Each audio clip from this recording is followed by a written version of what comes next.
All right, brother. Welcome to the Worthy Millions Masterclass Live. Thank you, brother, for your time. I know you are extremely busy, but thank you for joining us on today. Thanks for having me. Super excited and hello to everyone. Glad you can join us today. So I'm looking forward to it and I'm just thankful to be on, man. Thankful to be Awesome. on. Awesome. Now we're going to jump right into it because we've invited a number of individuals, not only from the business world, but we've invited a number of individuals who we've asked them to have their kids on. Please have your children on. So if you're out there and you got kids, anywhere from 8 to 18, go ahead and get them off of the computer, get them off the video games, get them off their cell phone. And for the next hour, I want you to dig in to this information we're going to share with you on today. Let's start here. Let's start at the very beginning. We grew up in a town in small town in South Georgia called Valdosta, Georgia. Shout out to Wintersville, USA. And talk to us about your upbringing.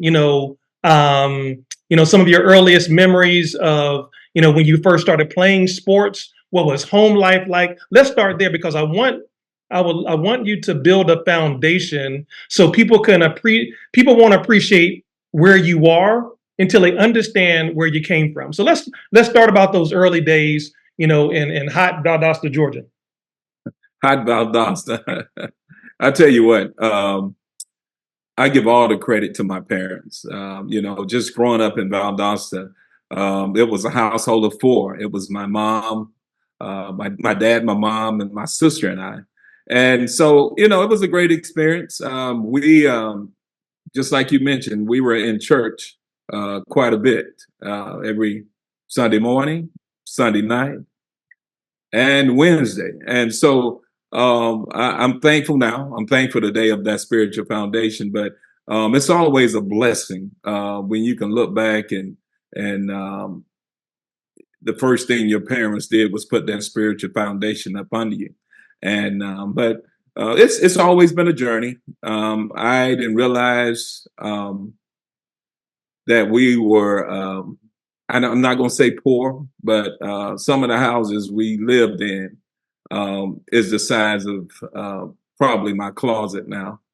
And we didn't have AC. We didn't have a lot of things that my kids have today and a lot of other kids have today. But we worked extremely hard. I watched my mom work two jobs. She'd go and teach school. And my dad, he worked a couple of jobs just to provide. And my sister and I, and my stepbrother and I, sister, we never went hungry for anything. We never needed anything because they always provided. But until I got a lot older, I started realizing, man, I mean, my mom's goal was just to be in a brick house. She wanted a brick house and she wanted a house with AC and I didn't know how big it was, but I was happy where we were. But as I ventured out a lot more, I started realizing, hey, I got to put some work in. Yeah. And at a young age, you and I, we all worked. And one of the most challenging jobs that we had was working for Brother Donald Crawford. And during the summer, ladies and gentlemen, this guy, one of the brothers of our church, would come knock on our door, come pick us up at 6 a.m. in the morning. We'll go out to tobacco fields and we'll pick tobacco. And we were on feet. We didn't have one of those croppers. We had to crop rows that seemed almost a mile long. And it just, me and Spence and a couple of our cousins and friends, we looked at each other, hey, man, we got to go to college. Yeah. We got to get educated. Yeah, we got to get out of here. We cannot be working like this. Yeah, man. And it just drove us. I'm glad we were able as young kids to experience the hard work and know what it, know what it's like. But we want it better. Yeah. And that's the biggest thing. I just, I think we wanted better and we pushed each other and we motivated each other and we're in a different place today. Yeah, I want to back up a little bit. And that's great because I want to come to the story about the fields. I'm gonna come to that. I want to back up a little bit because I need people to understand something that Randall said early that we don't want to use the word poor, but we didn't realize that we didn't have a lot until we left home and came back and was like, yo, man, wow. But we had a lot of love. We had great friendship, and everything for us in our life revolved around the church. Matter of fact, I'm gonna show you a picture here. I'm gonna show you a picture. This is now this is after we had, I think, Godfrey. This picture, I believe, is a picture. Hopefully, you all can see that picture. Can y'all see that picture, Godfrey? Yes, we can see it. Okay, all right. See, that's a picture. I think we had gone to maybe our first year of college and come back home. And we were in front of the church there, the Southside Church of Christ on Lee Street in Valdosta. And you see cousin Rick and cousin Dexter, our other brothers, and this was our life. I know we like a bunch of morticians there, but this was this was our life. Everything that we did at that time of our life, from 7 to 17, revolved around a church activity. Whether it was going to visit the sick, whether it was going to the nursing home, whether it was going to a youth rally out of town someplace, Jacksonville, Florida. We would go to youth conferences in the summer. In a small town like Valdosta, there just wasn't a lot of trouble to get into. We didn't even have the mall at that time. We had the skating rink. That was it. And so a lot of our motivation, Randall, and a lot of our exposure, really centered around, our involvement in the church. So before we kind of get into, wanting to make money ourselves and earn money and kind of seeing a way out, like through Brother Crawford, let's talk about that nucleus, that core foundation of all some of the things that we did and how that really grounded us. Because please understand, those of you who are listening in, the foundation that Mr. Godfrey is about to lay to you, this is going to help explain so much as to how he became who he is today. But let's talk about that a little bit, Randall. Well, one of the biggest thing, and like I said today, I commend your parents. I commend my parents, and I commend especially the elders in the church for just shaping us and molding us to who we are today. We didn't venture out too much. I mean, I know I played football and did some other things, and I had another group of friends, but those guys you saw in this picture, we have a bond with each other that would never be broken. That's right. Okay. And that's only because of our upbringing. But we were taught right. We were taught to trust God in all we did, but we were taught to set goals. We were taught to push each other. We were taught to lean on each other. And just whenever anybody's in need, we will always be there to provide. And that really comes from our parents. We had parents that everything that we did, they almost started with prayer. Mm-hmm. And that's what I'm going to go into later on. But everything that we pretty much did in our lives, and we had family gatherings, or we go out and knock doors, or we go out and do anything, the first thing we did was always prayer. And we pray for each other as we go out to serve. And it was put in us to go out and be about service and helping people and making a difference in the community. And just to have a chance to be with these guys, but go out and knock doors and bring all our friends in. And that's what really made it fun. We created a bond. We started bringing some of our friends in from different areas, and they started coming to church. And we love sports, okay? We love sports. Every Wednesday night after church, we'll have a basketball out playing, or we'll have a football out just playing. But that's what we look forward to every Wednesday night. And that's kind of all we knew. We just looked forward to seeing each other on a Sunday or seeing each other on a Wednesday. And then we'll go back to our normal life of going to school every other day of the week. But all during that time, we're sitting in church. His dad is our minister, and we're hearing positive messages. And that's what the plus really was. It was going to get that spiritual food.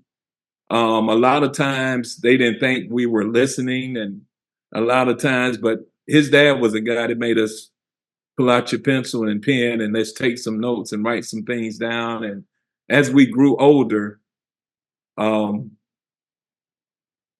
we started applying all these things to our lives. Right. And it helped shape us. It helped mold us into who we are today. But I'm just thankful that for the upbringing and our parents having us in church every Sunday and just hearing those positive messages.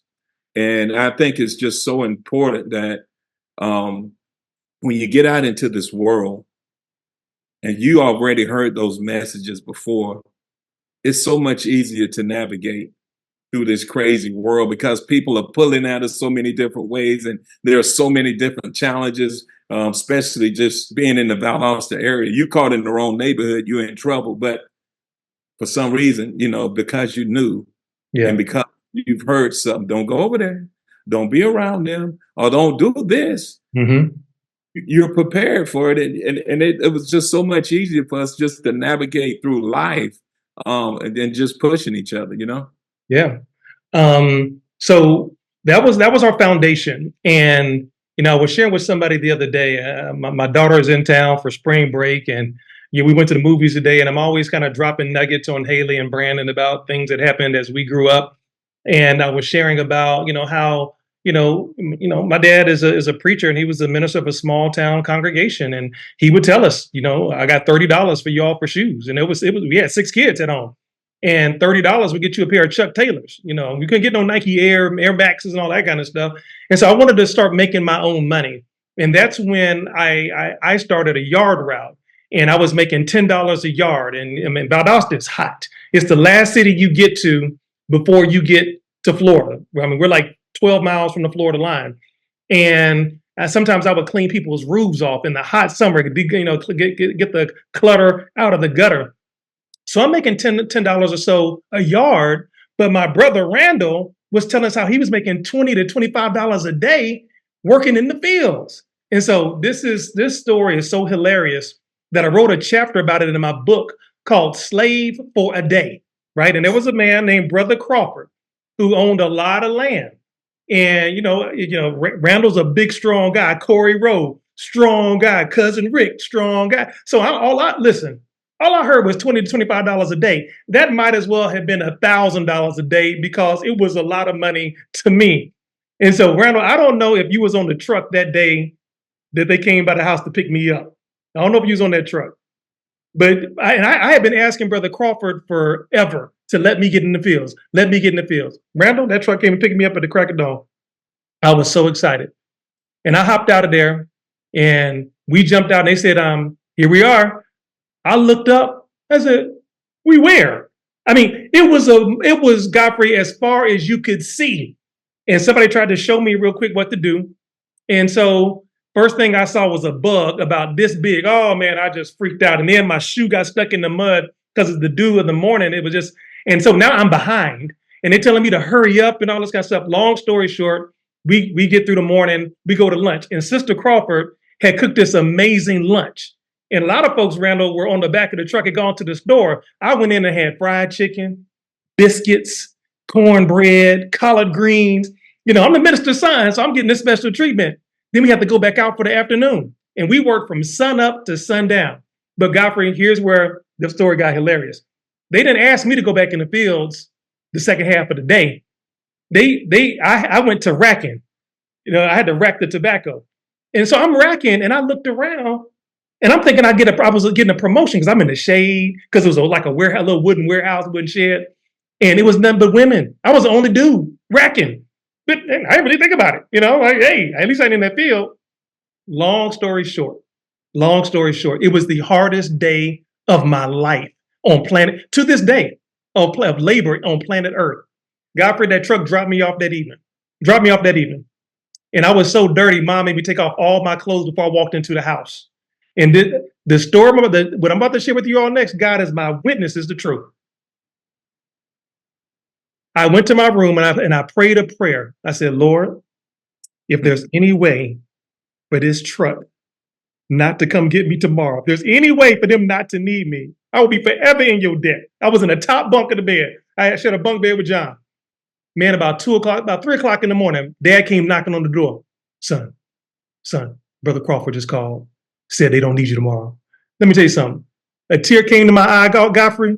That's when I knew that God answered prayers. That's when I knew that we was on the right track. Because, bruh, I couldn't do it. I'm all of 14, 15 years old. My back was killing me.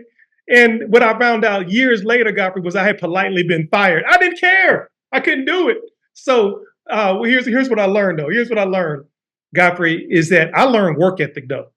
I learned work ethic, bro. I learned in that moment that there were people out in those fields, Godfrey. That's what they did for a living, to raise kids.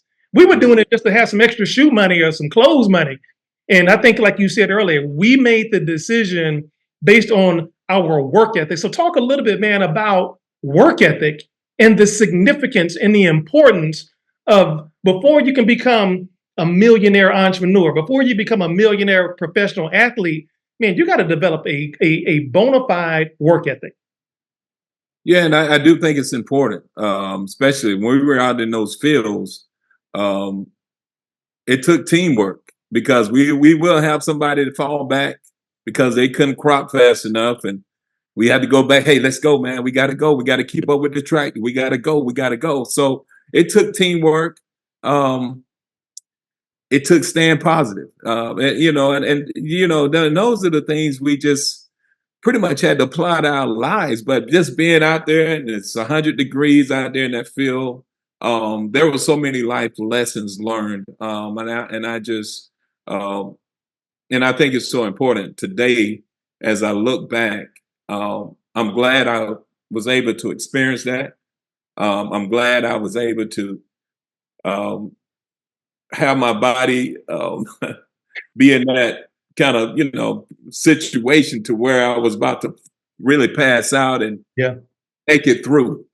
And so it taught me endurance. It taught me how to overcome things. It taught me how to accept challenges in life, because those roads were a mile long.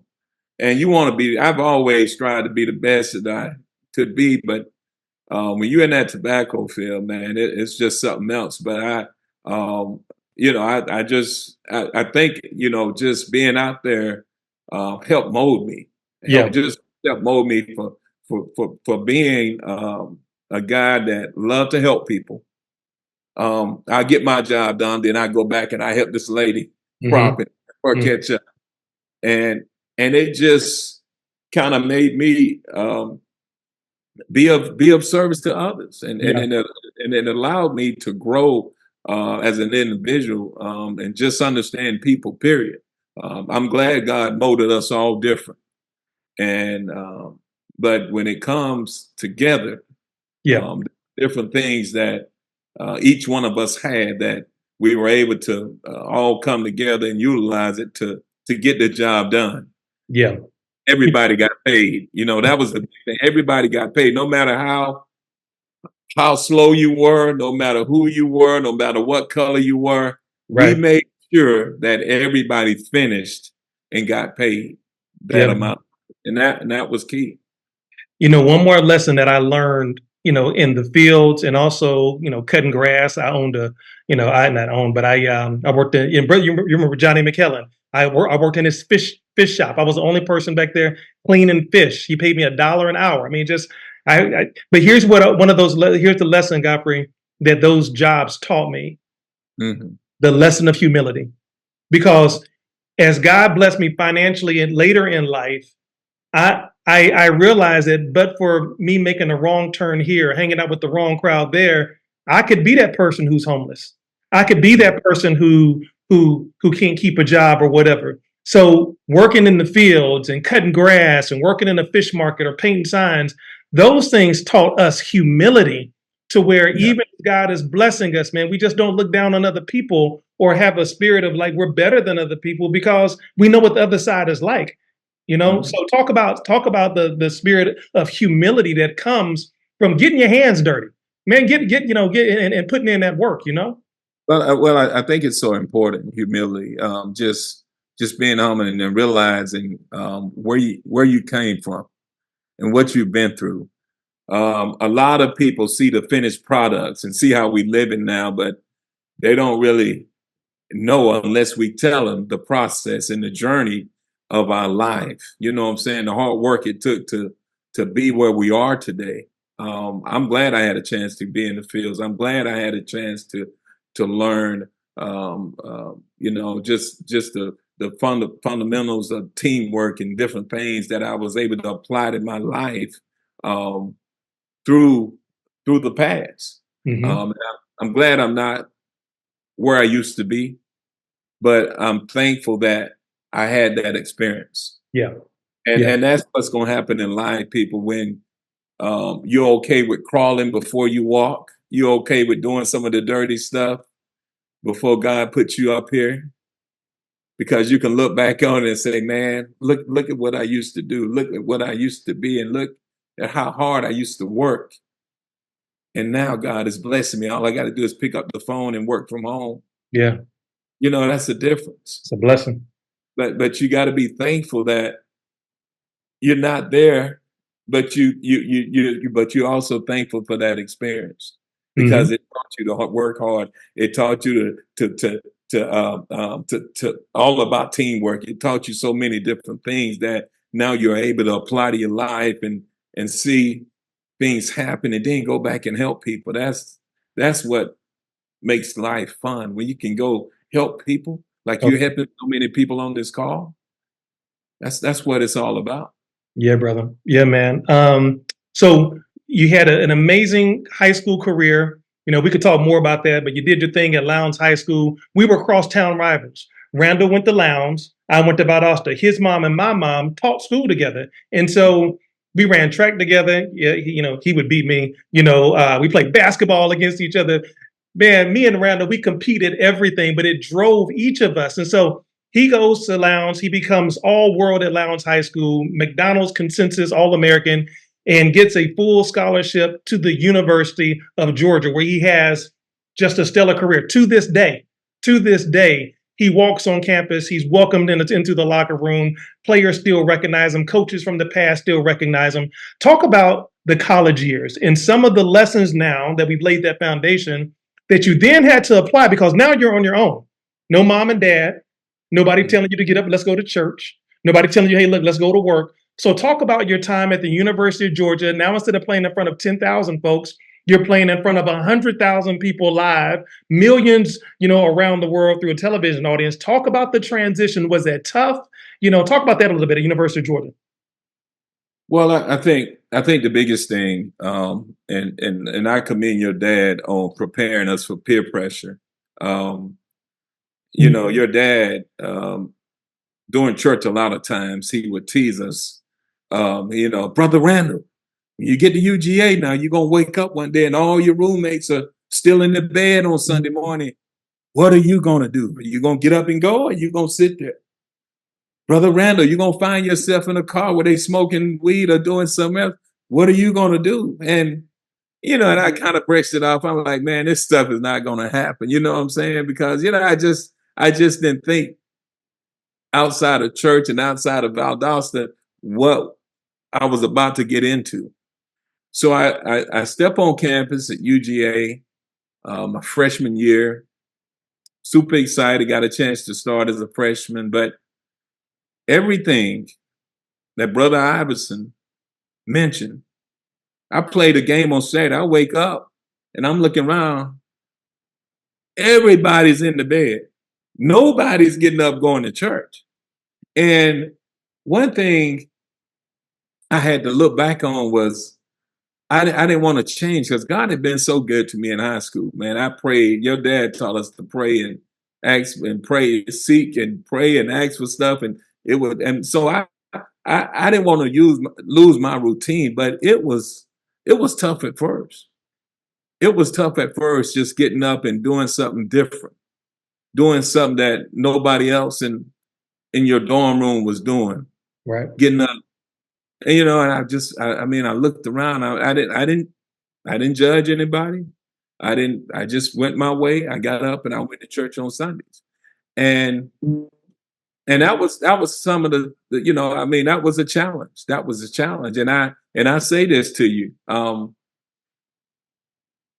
We got to be difference makers.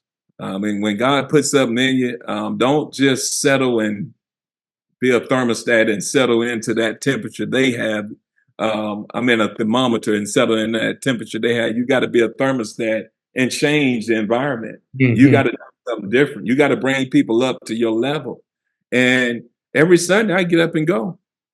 And by the time I left UGA, guess what? Those roommates, they were right in the car with me. Wow. And that's where we got to be game changers. We cannot let the world dictate or other things dictate who we are. And all my teammates will tell you that I'm a phone call away. I love them. They never heard me curse. They never seen me drink. I was just the way that's just how I carried myself. But I was always there for them. I was always there for them. I found myself in that car with some weed. Guess what? I didn't jump in a car with him again. Yeah. I jumped in the car. I drove everywhere from now on. But I had to learn. I just didn't think all this stuff that Brother Iverson or the minister and these messages that they were giving us would happen so quickly. And it's all about preparation. When you prepared and you've heard it before, I didn't even entertain none of that stuff. I said, okay, I know what to do now. I won't drive. I won't drive. Yeah. I'm gonna ride with them. I'm gonna drive from now on. But I'm just saying. But I was able to avoid so much, and it just takes a disciplined lifestyle. And I really didn't care what people thought about me. Yeah. I know my coach, because he saw me pray all the time, and I just couldn't believe. We were raised, man. We prayed for everything. So I sit there in the cafeteria. I'm about the only one bending down, just praying for my food before we eat. It's just, yeah. And, so the coach would call on me to pray every time on Friday nights we go to eat somewhere. He'll call me to pray, and this happened my freshman year. We were in the Citrus Bowl, and we're at a banquet with like 1,000 people. And my coach called me up to pray.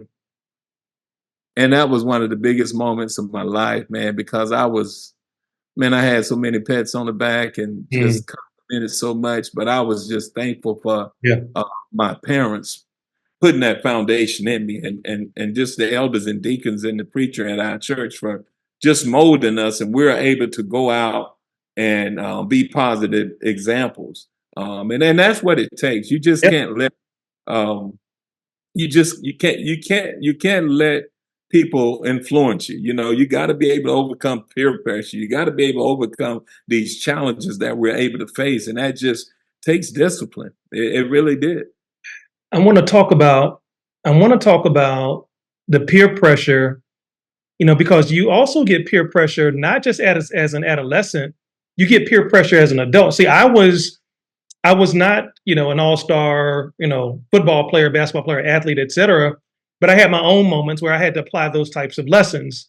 I remember some friends invited me to go down to Orlando, and we're going to go play golf this weekend. I'm like, all right, cool, let's go play golf. And so anyway, we go down to play golf. We played 36 holes that day, and then we went back to the condo we were renting, got cleaned up, and we all went out to dinner.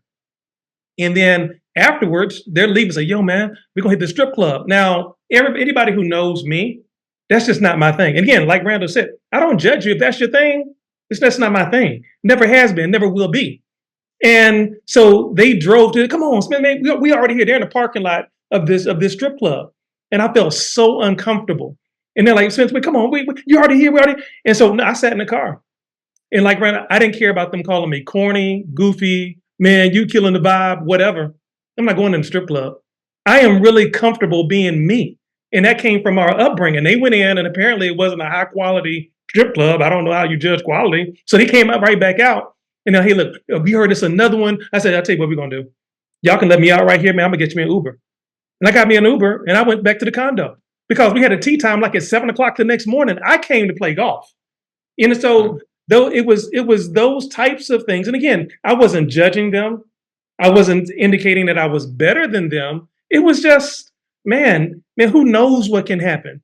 And so Randall, let's talk a little bit about, one, we're in an era of social media where some of the things that happened when we grew up, not happening now. And you can pick up this device, you can pick up this cell phone and see, hear, and look at absolutely anything. Social media is telling you how to dress, how to look, where not to go. I really feel for our kids. Rand, what would your advice be to that teenager out there, that parent out there who's trying to parent a teenager in this era of social media where there are so many different influencers that are out there? Well, I do. Everything is uncensored now. I'm glad back in the days we didn't see a lot of stuff. It was censored. It cursed every now and then, but that started late at night. But today, I do encourage the parents to have their kids in church. Church is the biggest thing that helped mold us, but have conversation with them. I think one of the biggest things that I do with my kids is I prepare them and I let them know that the consequences of getting on social media and doing certain things and how it can affect you in the long run. You know what I'm saying? And so there is so much. There's so many distractions out there. It's a new app coming out every week and a new type of Facebook. It's just something's coming out. I'm tired of different ones right now. But I can't keep up with them. But I just tell my kids to make sure that they think before they act. They think before they act. Yeah. Because if you act in the wrong way, it can be detrimental. No matter how hard you play, no matter what accomplishments you have, if you've done something negative, now it can be there for life. And it can come back and hunt you at the wrong time. You know what I'm saying? And so I think it's important that we spend time with our kids. And like my boys are in college right now. I send them positive messages every day. I sent them some of the things I do tell them what I went through. My life is not all full of positive things. I've had some negative things that I had to overcome and some challenges of overcoming adversity, but I make sure my kids understand that you see dad, you see me as this, but I make sure they know the process. I make sure they know I had to be disciplined. I make sure they understand that I had to give up some friends. Mm-hmm. Mm-hmm. And I had to let some people go now. Mm-hmm. And that's just so important. When you decide and you set your goals and you're focused, a lot of times you got to let certain people go. And sometimes it's going to be some people you love, but you gotta stay on task. Yeah, man. If you don't, man, they'll pull you down and say, but you got to have the right people around you and surround yourself with the right people. And I've always surrounded myself with positive people, like-minded people. Yeah. I don't hang with no crazy folks now. I jump out the car in a minute and I leave. My roommates will tell you from Georgia, if they roll with me to a party, if they roll with me anywhere and a fight break out, or if I smell some weed or something, I'm out. I give them the deuces. I say, y'all with me, y'all, we rolling. Yeah. Because I gotta go. One thing, I didn't want to embarrass my parents. My parents, they did a great job. I'm just so thankful, man. And I just didn't want to be in the paper with nothing negative. Mm. I never seen my parents drink or curse or nothing, man. So, I just tried to be just like them. I really did. I tried not to venture out and do too many things wrong, I did some things, but I just didn't try to do too many where I just couldn't embarrass my parents because they've done such a good job, especially my mom being a school teacher and firm and I couldn't make no mistakes for her because she'll let me have it.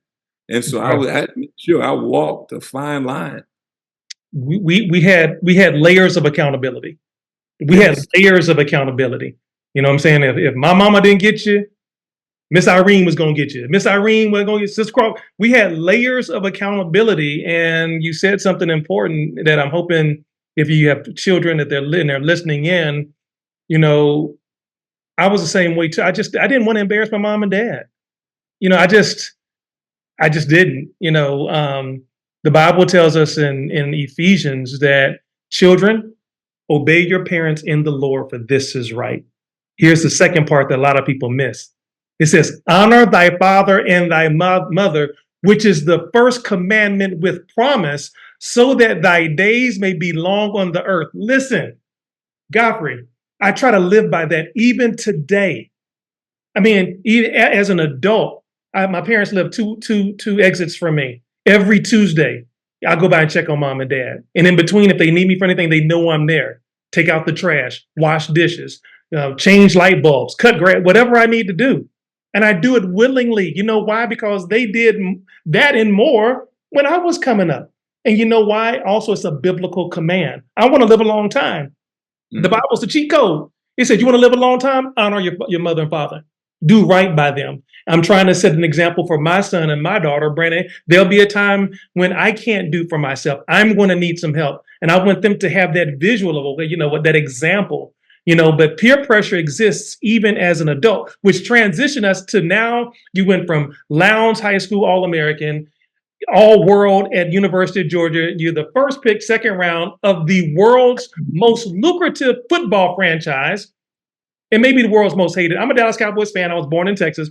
The Dallas Cowboys. You were on a team. You were on a team with Deion Sanders, Emmitt Smith, Troy Aikman. Let's see. You had Michael Irvin.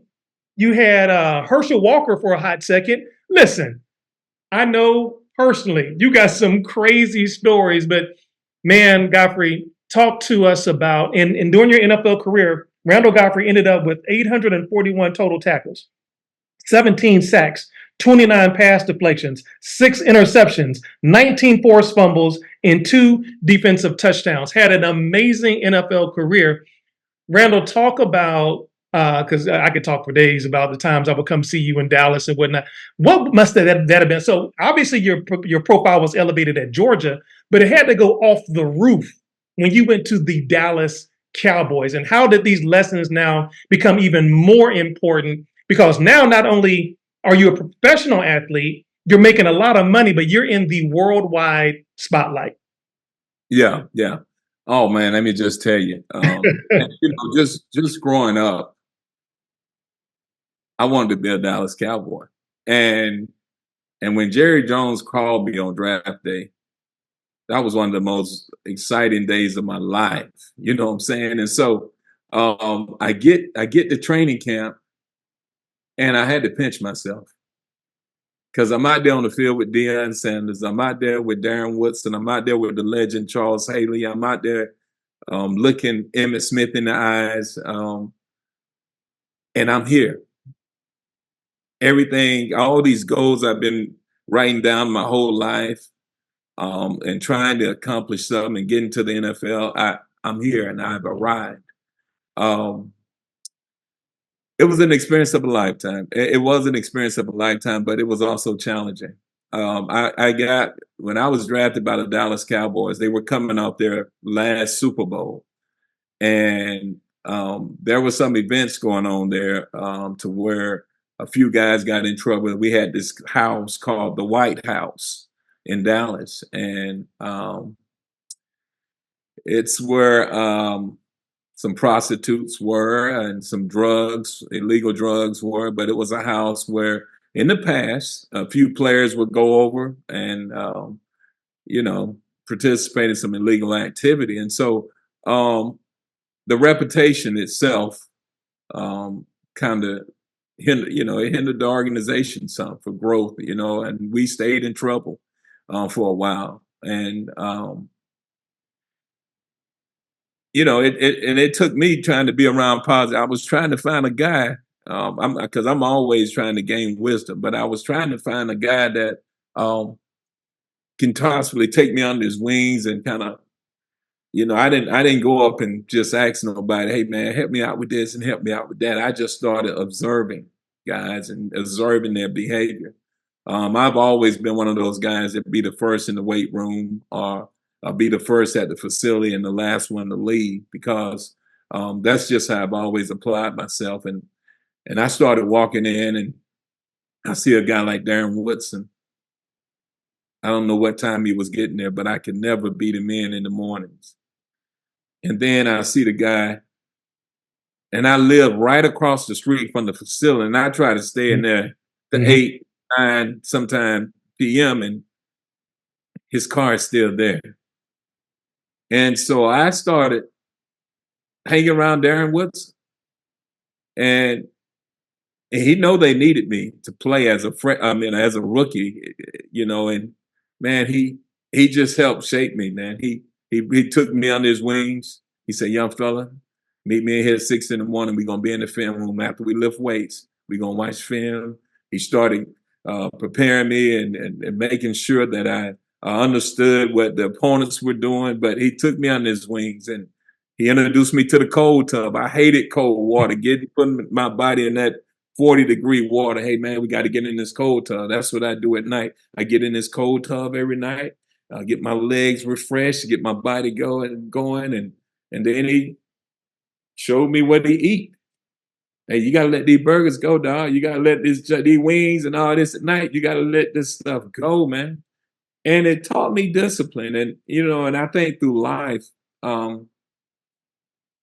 we all need mentors or guys that we can look up to and gain that wisdom and then be able to pass it on to others. But he probably made the biggest difference in my career because he was a married man with a family, and I've always wanted a big family. But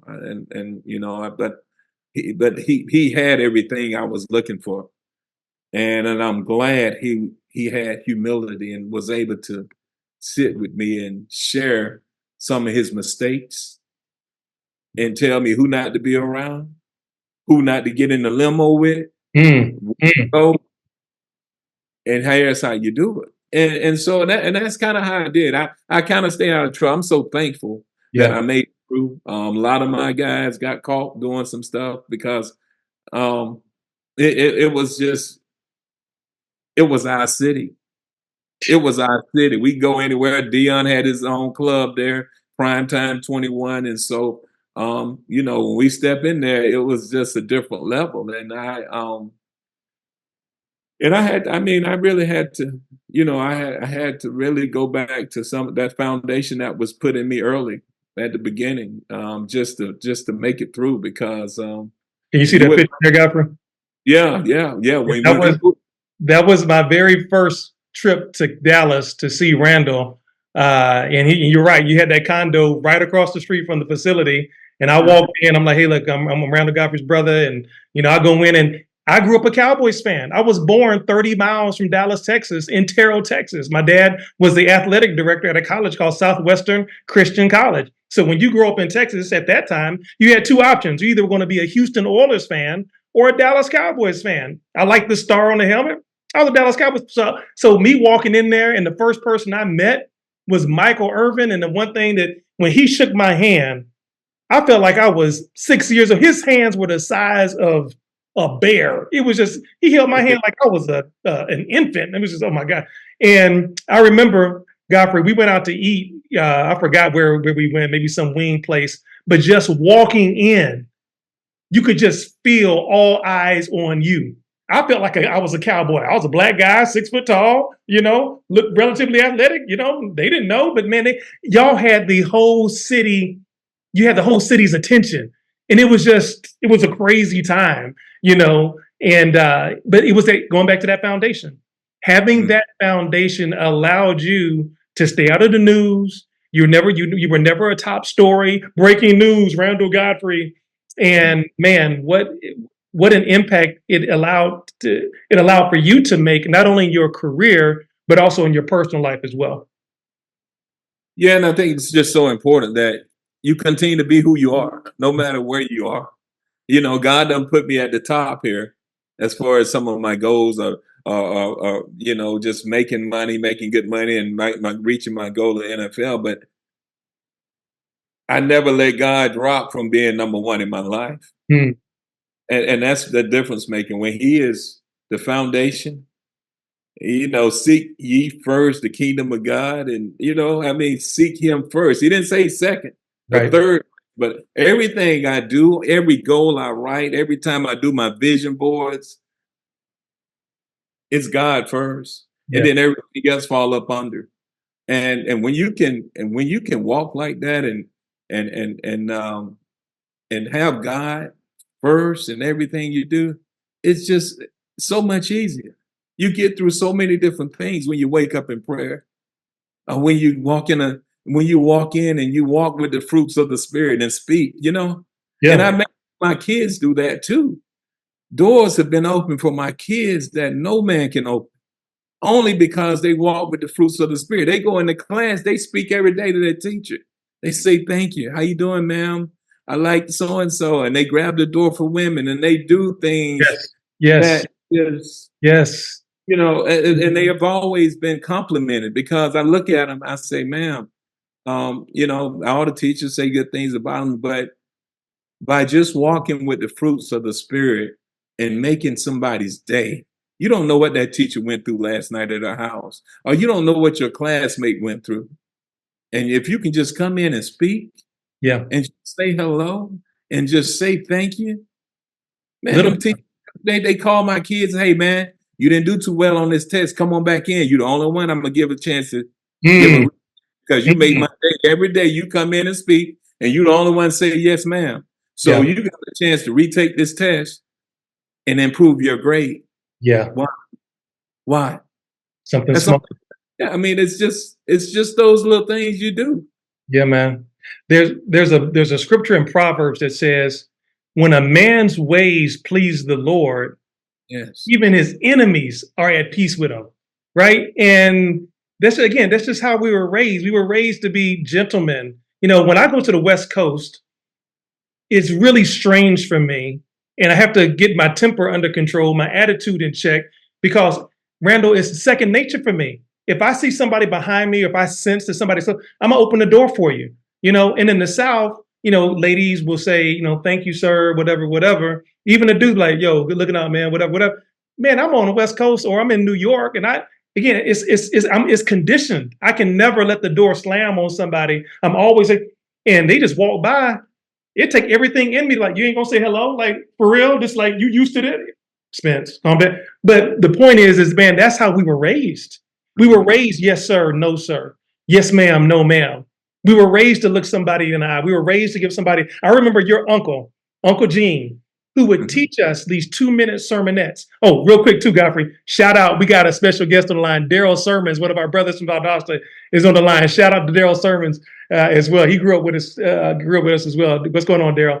But your Uncle Gene, who at the time my dad was the minister, Uncle Gene was the assistant minister. He would literally teach us how to give a firm handshake and look somebody in the eye. Right? Mhm. Oh, you don't need to be. No, literally, we would have to go up person by person and give him a firm handshake and look somebody. These are the little things that help make us who we are today. And it's these little things that, and in terms of being polite, having manners, yes sir, no sir, it has opened up, Randall, so many doors. And people will oftentimes say, "Man, you different." This is all we know. But you're right. People see us differently because of those little lessons.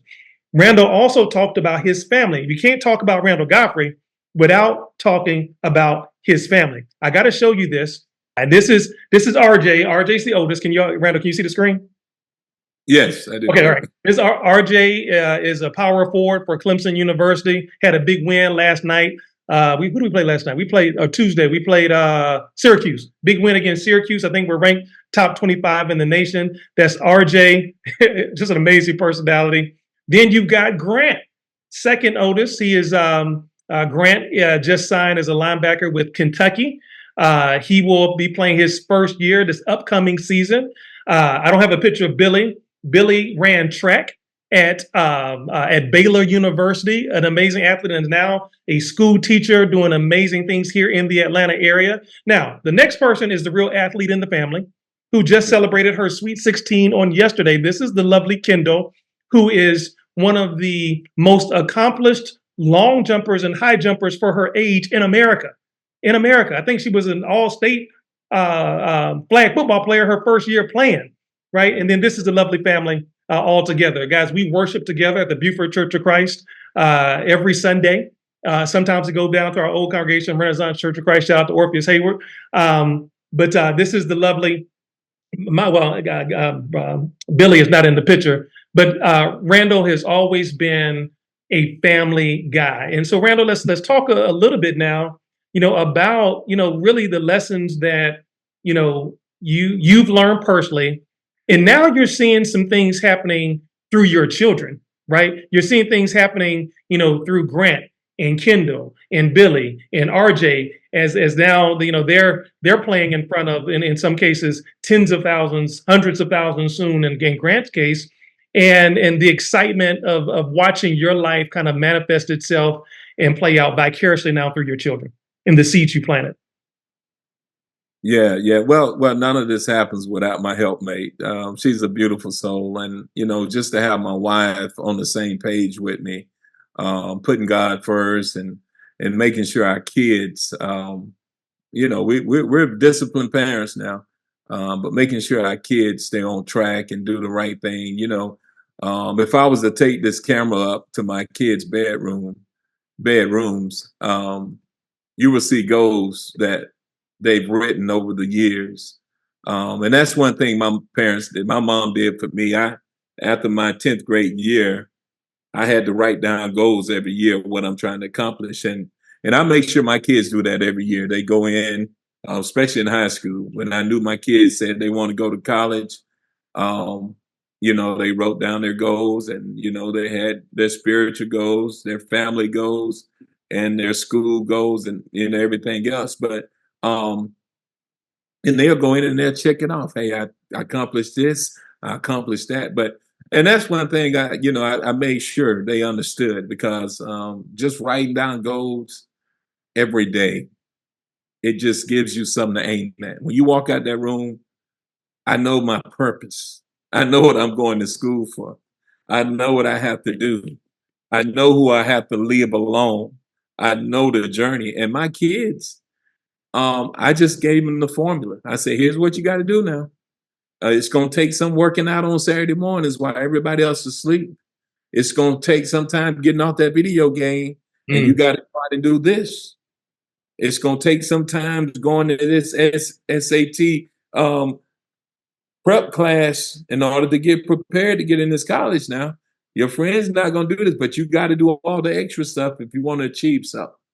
And that's one thing my kids were able to do. They're willing to give up a lot of things that they enjoy doing, which is called sacrificing, but they sacrifice some things they enjoy doing just to go where they want to go. And to see them in college now, accomplishing so much and just writing their goals down, it's a blessing. It's just truly a blessing, and they live by it. They just live by it now, because when you see stuff work, and your dad has walked and done this before, and your parents continue to push you and help keep certain things away, but they thrive and they hunger for it.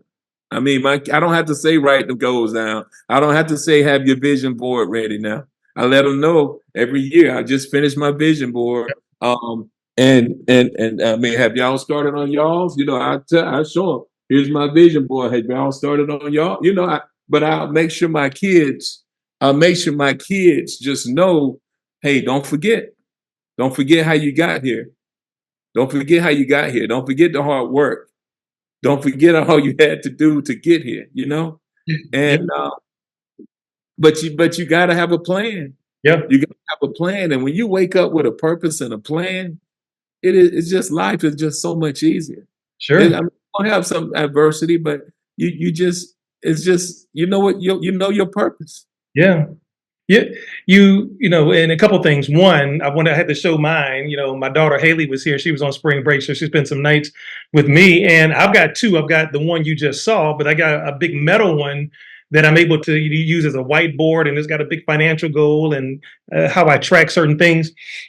And it's a lot of the principles that we talk about here inside of the masterclass community. goal setting, vision boards. These aren't things that I just kind of pull out of the air. These are things that I live by, that I practice. And the gentleman that you see on the screen, I spend more time with this man than anybody on planet Earth in my life. And we push each other, we motivate each other, we hold each other accountable. And so, if he's got his vision board, it pushes me to have mine, and vice versa. We're always talking about positive things, goal setting. The reason why I shared that with you is one of the concepts we talk about in the masterclass is who makes up your board of directors. Who are the influential people in your life that you're hanging around the most, right? So if you're a child out there, if you're a teenager in high school, elementary school, it makes my heart feel good to sit in a stadium full of thousands of fans, and after the game, people are coming up to Randall and to Rhonda, and I had to give a shout out to the Queen, my sister-in-law, Randall Godfrey. When Randall was, holding it down on the football field, she was holding it down at home, and that is not an easy task. And she is super organized. I think she has an accounting background, so she is the yin to his yang. So shout out to my sister-in-law, Rhonda Godfrey. But Randall, it's something special to hear other people say, "Oh my gosh, RJ's manners are so great. Oh, he's the kindest person." They're not paid to say that. "Oh, Grant, he's just, he's so patient, and he came and spoke to the," just always saying positive things. And you sit back there and you know that the time that you spent pouring into your children was time well spent, because you're getting third-party validations and affirmations from other people who are observing your children, and that just makes you feel good. And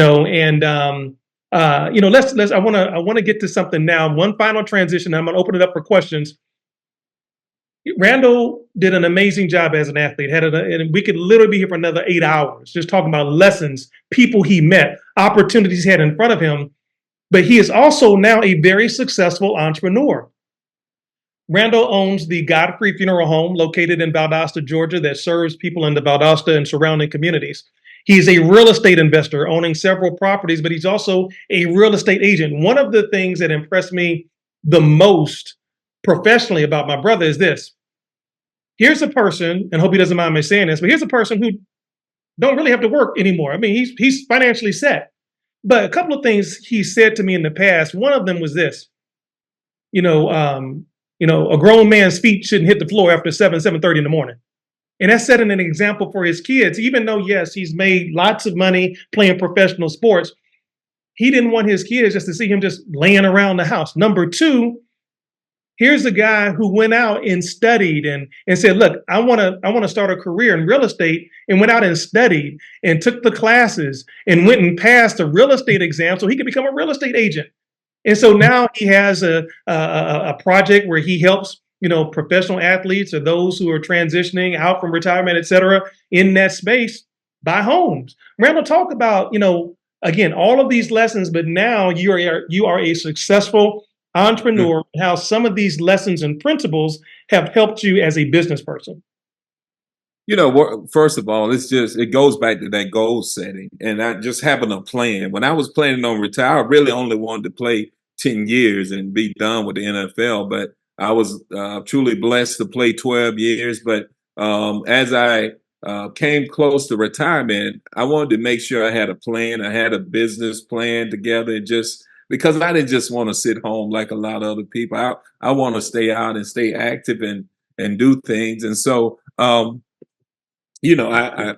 first cousin, Rodney Keith Godfrey, he was already a licensed mortician, and he would always bug me, "Hey man, we need to open a funeral home." I said, "Man, I don't know. I don't have nothing to do with no dead people. I don't want to be around no dead people." And so he just kept bugging me, and so he kind of showed me the plans and how we can,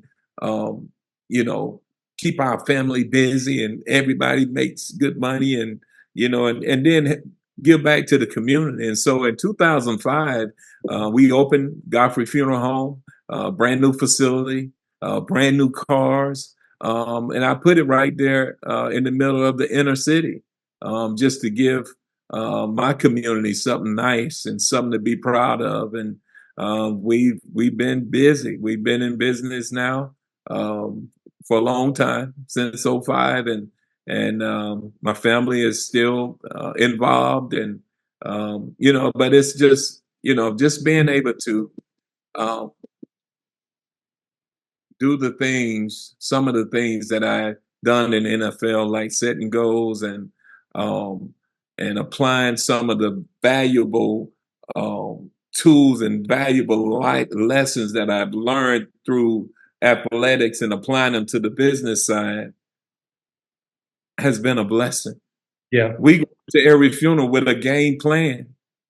We have a plan laid out of how we're going to serve this family. And that's the same thing I did in football. But when we have a funeral on Saturdays, you see a list of who's going where, what time we going to pick up, and what time we going to do this, who needs to be here, what policeman is doing.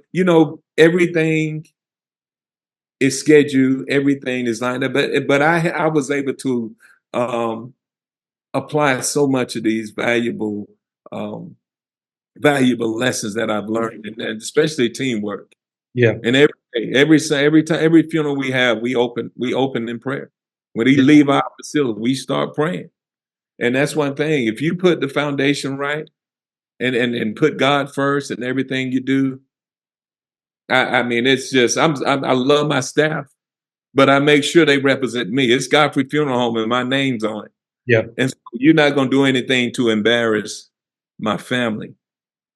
You know what I'm saying? So when we walk out and we pray before we get in there, it teaches my staff self-control. Mm-hmm. They say they don't want to get Godfrey upset, and we represent the owner. So y'all speak like I speak. Mm-hmm. Never hear that negative coming out of my mouth. People may say the wrong thing, but I respond in a way to where, hey, I can calm it down. How can I put a smile on your face? Right. It's the wrong time, but that's the way I carry myself. I don't have people around me that's going to respond and represent me in a way to embarrass me or cause trouble. And that's when you got to surround yourselves with the right kind of people, especially in the business area. You got to have the right people in place, because especially if you are the owner, everything falls back on you. That's right. Yeah, if you're being disrespectful to people, you're not treating people, and you're not respecting folks. I mean, it gets right back to me. I just don't. I don't play it. I can't have bad apples on it. You got to get rid of those bad apples and have everybody understand. Hey, when you speak like the Godfrey family would speak. Yeah.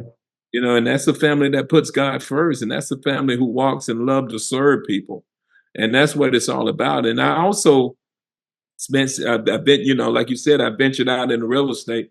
My major at the UGA was housing and consumer economics. So I've always wanted to be a developer. And of course, I went and got my real estate license and bought up a lot of rental properties and rent properties out. But I also own a lot of land. Mm-hmm. And but I just love houses, and I love the country lifestyle. I love living on a farm, and Valdosta, I do have a farm, a large farm, but it's a blessing. It's a blessing, especially when you can take everything that I had from athletics, the life lessons, the wisdom that's been gained, and apply it to the business world and see it work. Yeah. That's where you're thankful. Yeah, man. It's one last thing. I want to say this for a couple of minutes, and then, guys, I promise you, I'm going to get to your questions, okay? Because I don't want to leave having you on here and let's not talk about this one thing. It seems that this generation, and I'm not going to paint it with a broad brush, but it does seem this way. There was a certain level of respect that we had for elders growing up that was instilled in us. You don't talk back. You do what you're told, right? They say, come home, you come home. And I'm seeing an increasing level of just disrespect, most notably with Cam Newton. Several months ago, you had a viral video that went viral with a young man who's at his football camp. And Randall, you always every year do a football camp. He's at this man's football camp, Cam, and he's almost cussing Cam Newton now, or he's cussing Cam Newton now. Here's a man who's giving back to his community. Even most recently, last weekend, Cam Newton's caught on camera holding off some guys who wanted to fight him on a 7-on-7 football game, just completely disrespectful. If you're a young person out there, being respectful, you're a parent out there, you cannot, respect starts at home. It starts at home. You would much rather teach your kid respect at home than for the streets or the police to teach your kid about respect. So Randall, talk about the importance at your level of professionalism, whether it was athletics or now as a professional entrepreneur, the importance that respect has. And it goes both ways. You want to be respectful, but you want to command respect at the same time. Can we talk about that for a quick second? Well, you gotta command respect, and that's one reason I get out in the community now, and I still coach. I don't coach to just teach them the game of football. I teach these young men the game of life and how to treat people and respect people, and that's one thing. And a lot of people are missing. It's unfortunate that we don't have a enough. Um, Couples raising kids, fathers and mothers raising their kids, and a lot of times kids have to grow up fast, but they also are being pressured by social media, and it's teaching them to react, and it's teaching them to be disrespectful, and that goes back a lot of times with just if you're not taught and you don't know God, and you never heard a verse of children obey your parents or honor your father and mother. If you've never heard that, you wouldn't know how to apply it to your life. You wouldn't know what to do. All you do is go by what you see on social media. And that's what's happening to our youth now. And I pray, and I'm glad to see this on TV now. You're seeing more commercials now talking about God and Yeah, going to the church of your choice. But I think our kids really need to learn those values, those spiritual values that can make life a lot easier. You know what I'm saying? That was uncalled for the other week with Cam Newton, because he goes out his way. He goes out his way every year to run these football camps and then have all these kids over, but there could have been a gun pulled at any time and they went the wrong way. And that's one thing I hate in the funeral business. I just hate burying young people. And I bury so many young people now because of murder and pulling the trigger and not thinking before they act. And that just goes back to the parents. We got to spend time with our kids and put in them that foundation. That's so important, because today our kids are in classrooms with those individuals that saw his mom being abused, or his dad allows him to carry a gun, and he's bringing it in. Their kids are bringing it into our classrooms, and so I think it's just so important that you get your kids involved with the right kind of people, and learn those life lessons. Yeah. I love it. And listen, guys, I want you now. I want you now. First of all, if you have enjoyed, again, as you all can see, we could have done this all night, right? If you've enjoyed any part of this, put a 7 in the chat box for it. Put a 7 in the chat box. Let me know that you enjoyed these words of wisdoms from someone who has, been at the bottom, but also been at the very top, the highest. I mean, you don't get any higher than playing professional sports in America, but playing professional football for the Dallas Cowboys, that's, that you just won the athletic lottery. Okay, guys, Godfrey, man, thank you, brother. I love you, man. Thank you so much for your time, your words of wisdom, being who you are. Guys, I'm going to make this available. It'll be on our YouTube channel soon, so you'll have the link if you missed it. I know you will want to watch it again. Send it to your kids, to your grandkids. If you want more information about the Worthy of Millions Masterclass, guys, we're doing some really special things. You all know that I'm mentoring underprivileged college students and getting donations and helping send the masterclass to them. I'm mentoring inmates in prison who are transitioning out of prison, but they need these soft skills on public speaking, how to start a business, how to create a real circle of influence, the 7 principles of success, giving them now and making them available for inmates in prison. So we're doing some really, really cool things with the masterclass. And I am glad to have you all as a part of that circle. Okay. Until next time, guys, go out there and become worthy of millions. Godfrey, thank you. We'll see you soon, guys. Bye-bye. Good night.